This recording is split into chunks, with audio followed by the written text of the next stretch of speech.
Welcome to Six Figs. I'm Kyle. In today's video, we're talking about everything Dfinity Internet Computer, from the ecosystem news to the charts. Let's get into this.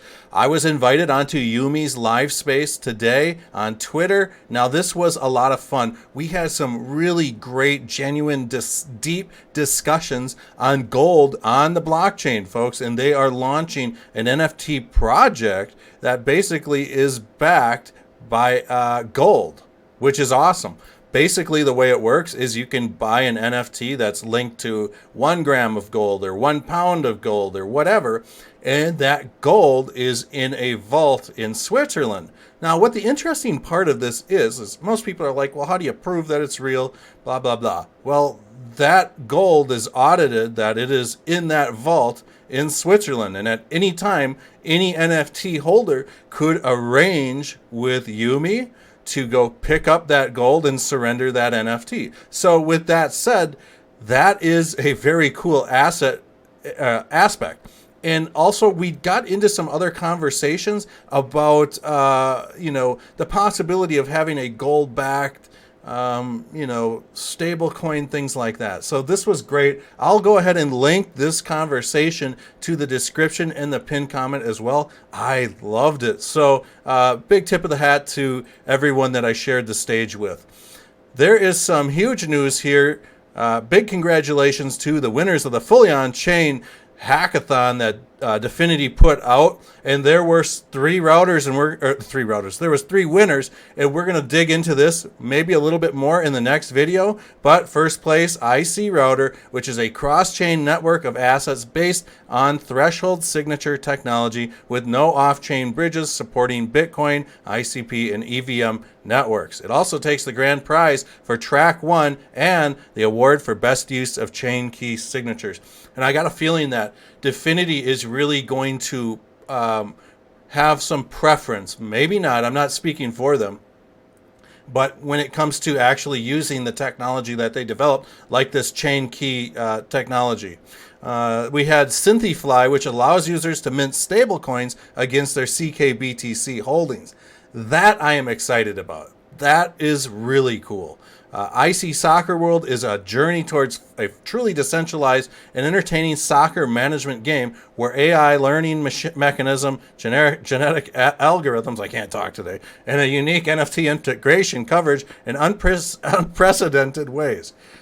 So yeah, we're going to check that out as well. Last but not least, the prize for the best use of 100% on-chain game proof of concept using BoomDAOs goes to Toyo World. And we are going to check out all that stuff. But there was also one more cool thing that's kind of going on within the ecosystem. And Dfinity developers dropped an absolute banger. To make your lives a little easier, an LLM chat widget was added to the ICP developer docs. The AI is trained on various sources, so you can have all the info that you need at your fingertips. And this is really something that I feel like is needed across all the chains, folks, because if you have questions and you're building and you're in the heat of the moment, it sucks to have to send off an email, to have to ping people, especially if the knowledge is somewhat, readily available and for the most part, like, common. I feel like this might not solve some of the more technical questions, but this will help people keep building and make their lives a lot easier. So there's over 340,000 smart contracts on Internet Computer. We're looking at storage costs of 5 gigabytes a year, folks. You can code in all these wonderful languages on the IC. Now let's get into the charts here. ICP is at about rank number 31, and we are looking at about a $3.13 ICP.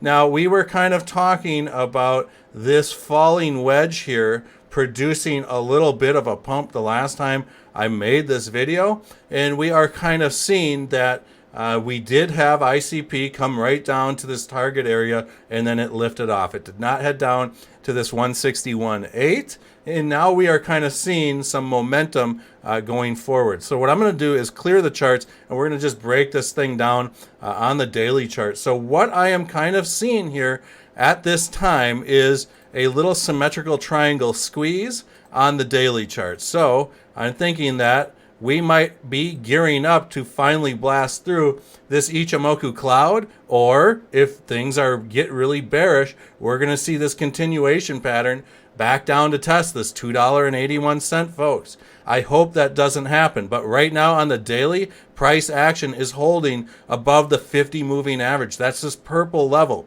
We got denied here back in September. Now it's October and we are above this thing. So that is great. Now we can use this 50 moving average as possibly a little bit of a slingshot. But I don't want to get our hopes up yet because we've got what's called a spinning top on the daily. So, I mean, this thing could go anyway. At this point, we're above the 50 moving average. I'm hoping that this thing just makes a move up above this trend line and then comes back down and then bounces above it. As long as we are in this region right in here by like the end of November, I'll say mid-November, in the next month from this video, I'll be super happy. If ICP's up here in the $3.28 range, guess what? That means price action's above the Ichimoku cloud on the daily, something that's only happened about 3 or 4 times, folks, in ICP's entire existence, and it hasn't held very long. So I do think that ICP, folks, is possibly getting ready to make a move. And if it does make a move, we could very well see this does almost look like a little cup and handle action here as well. When we kind of zoom out and look at the grander scale, but there's just too much, folks. There's just too much going on right now to really try to predict any short-term price action type videos. We've got so much riding on this whole Bitcoin ETF thing. I mean, it's just kind of wild right now. Gary Gensler's kind of messing everything up, but you can kind of go ahead and see where this cup and handle could be. It just is what it is. Hope you guys enjoyed this video on ICP. We'll see you guys all in the next one.